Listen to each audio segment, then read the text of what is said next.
आपल्या शहरातील प्रत्येक घडामोडी लेटेस्ट अपडेट पाहण्यासाठी आपल्या पब्लिक मीडिया चॅनलला लाईक, शेअर, सबस्क्राईब आणि फॉलो करायला विसरू नका।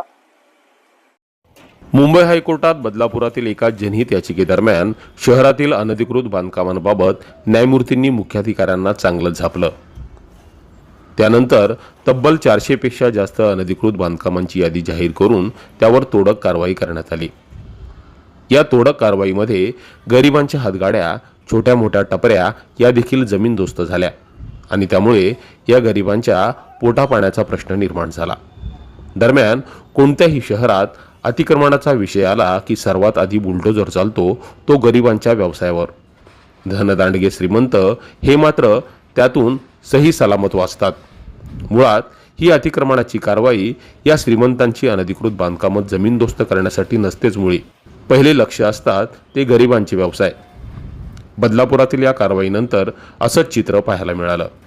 अनेकांचे रोजगार हिरावले गेल्यानं पुढे काय करायचा असा प्रश्न त्यांच्या समोर उभा ठाकला। अनेकांना या कारवाईनंतर अश्रू अनावर झाले। आता मात्र काही जण आपली स्वतःची अनधिकृत बांधकामं वाचवण्यासाठी नौटंकी करताना दिसतायत। शहरातील अनेक धनदांडग्यांनी मोठमोठी अनधिकृत बांधकामं उभारून ती भाडेतत्वावर दिली आहेत। यातून लाखो रुपयांचं भाडं महिन्याकाठी त्यांना मिळतं। पनवेल हायवेलगत तर अनेकांनी आपल्या जागेचा TDR घेतलेला असताना देखील त्या जागेचा ताबा सोडलेला नाही। त्यावर मोठमोठी अनधिकृत हॉटेल उभारून त्यातून देखील त्यांना लाखोंच्या घरात महिन्याचं भाडं येतं। शहरातील अनेक राजकीय नेत्यांची पक्ष कार्यालये अनधिकृत आहेत। काहींनी पालिकेच्या मैदानात पक्ष कार्यालय थाटल्याची पोस्ट सोशल मीडियावर व्हायरल झाली। त्यामुळे मग हेच धनदांडगे आता आपली बांधकामं वाचवण्यासाठी अनधिकृत बांधकामांवर झालेली कारवाई कशी अन्यायकारक आहे हे दाखवण्याचा प्रयत्न करताना दिसतायत। मुळात पालिका प्रशासनाने देखील बांधकामांवर कारवाई करताना साहित्य काढण्यासाठी काही दिवस या लोकांना द्यायला हवी होती।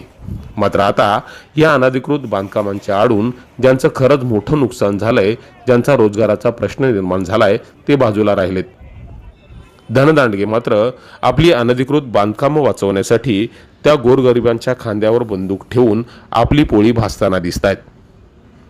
दरम्यान 400 पेक्षा जास्त अनधिकृत बांधकामं उभी राहताना पालिका प्रशासन काय करत होतं असा देखील सवाल या निमित्तानं उपस्थित होतोय। शिवाय अनधिकृत बांधकामांची यादी पालिका प्रशासनानं जाहीर केली। 2 दिवस तोडक कारवाई झाली। त्यानंतर अनेक बांधकामं अजूनही जमीनदोस्त करण्यात आलेली नाहीत। ही कारवाई जर थांबली तर मुंबई हायकोर्टाचा अवमान करणारे ती ठरेल। त्यामुळे पालिका प्रशासनाला कोणत्याही परिस्थितीत जरी ती श्रीमंतांची अनधिकृत बांधकामं असतील तरी त्यावर बुलडोजर चालवावा लागेल, अन्यथा या अधिकाऱ्यांना मोठ्या कारवाईला सामोरं जावं लागेल एवढं मात्र नक्की। Public media bureau report.